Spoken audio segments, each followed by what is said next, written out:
Hey everybody, it's Jen Beck. I want to spend a few minutes today talking with you about triggers. Now we have both physical triggers as well as mental triggers. And I'm going to spend just a few minutes talking about each because when you look at mental triggers, this is really an association from a previous experience.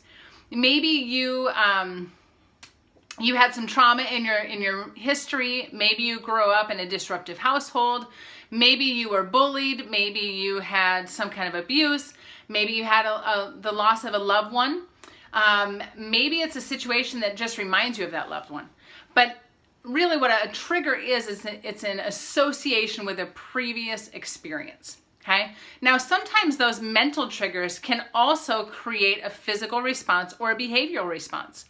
I've seen a lot of people that as a part of their food story, food is dealt with emotion.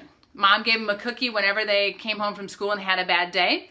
And when they came home from school and had a good day, they got a cookie as well. So they have a physical association, they have a behavioral association that goes with their emotions. Okay? So they will look at emotions should be celebrated or comforted by food. Okay? Now, it could also just be that you walk into a room and there's somebody that is very similar to somebody you knew in the past. That's also a trigger. Most triggers, when people think about them, I think are typically a negative thing, but it can be a positive thing as well. It's just having that association with a previous experience. Now, in our health, our triggers are a little bit different.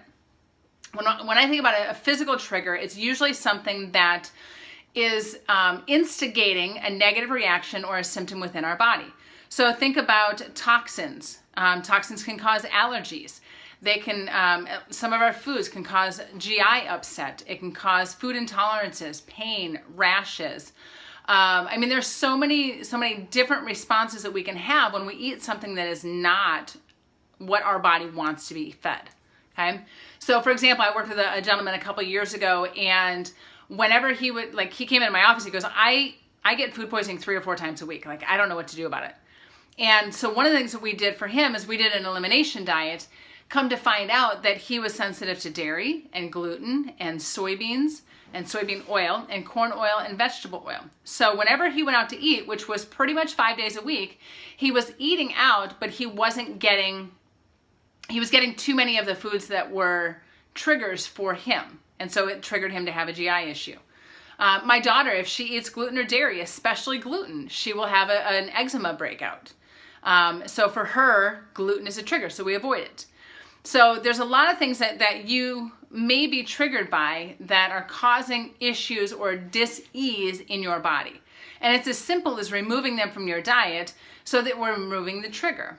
Now, once we remove that trigger, we allow our body to heal, and now we can go back into restoration mode. So we've got to remove the triggering food and then heal, and then we can reintroduce it 4 to 6 weeks later. Typically is a start to at least see if we're sensitive to it or not still. But sometimes it can take 6 months to a couple of years for our body to drop the antibodies and drop its defenses to those triggering foods. For some people, they have to eliminate those foods the rest of their life. But it's simple. You can either be able to do a blood test for that, or we can be able to do an elimination diet. And so within our business, within Complete Health Revolution, we help people to release the triggers by doing something called LIFT, which is an emotional release technique. And then we also help people by doing an elimination diet and figuring out what their triggers are. Right? So there's 2 ways to approach it. There's a holistic way. Most of the people I work with, we approach it from both so that we can be able to eliminate the mental triggers that are driving the behavior that takes them off track. And we're also helping the body to rest and restore and to heal by changing the foods that they're eating and by removing the foods that are triggering those reactions.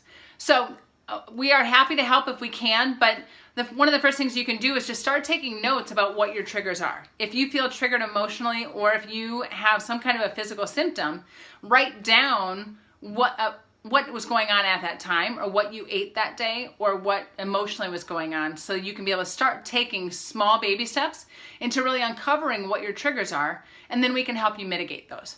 Okay, so I just want to thank you for tuning in. If this resonates with you, please share it with the other people that might not be aware that there are triggers, and those triggers could be underlying their dis-ease, both mentally as well as physically. So thanks for tuning in. We will talk to you soon.